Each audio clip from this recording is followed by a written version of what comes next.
question d'aujourd'hui sur la popularité possible encore de l'automobile, eh bien, pose les enjeux essentiels de la légitimité politique de l'objet automobile dans la société française contemporaine. Peut-être. Je pense qu'on diminue la place de l'automobile, mais la popularité reste à mon avis très forte. C'est-à-dire qu'on est un peu dans ce pendant entre deux. On aime l'automobile, mais pas celle de son voisin, évidemment. Donc, Peut-être. Les villes ont vu un recul de la place de l'automobile, mais quand on s'éloigne du centre-ville, l'automobile a d'une certaine manière beaucoup d'avenir et les distances augmentent. Et donc on est encore plus dépendant à l'automobile et d'une certaine manière, ça reste un objet très utilitaire, même si là on n'est pas vraiment dans le cadre de la passion, mais on est vraiment sur un objet très utilitaire. Toujours, déjà c'est un des postes de dépenses les plus importants dans un ménage quand même, donc ça faut pas l'oublier.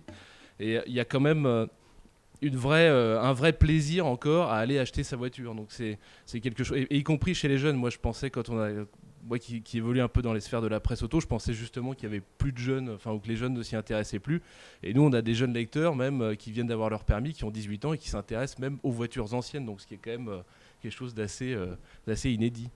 Et pourtant, c'est que l'automobile, notamment populaire, c'est un outil utilitaire, mais le fait d'être un outil utilitaire, une boîte carrée avec 4 roues, un moteur, un volant, etc., pour aller d'un point A à un point B, n'exclut pas que pour certains et une grosse partie de la population, se rajoute une notion de plaisir.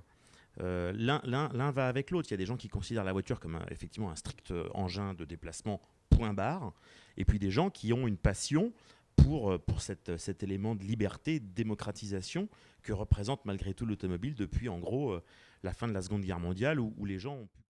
Oui, alors la voiture aujourd'hui a un âge moyen de l'acheteur en France qui est aux alentours de 53 ans, effectivement.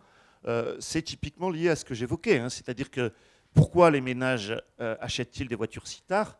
Parce qu'à ce moment-là, ils ont payé leur maison.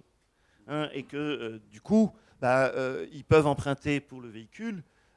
Et en proposant une alternative du type Logan, on rend tout d'un coup éligible à l'achat de voitures neuves des populations qui sont relativement plus jeunes.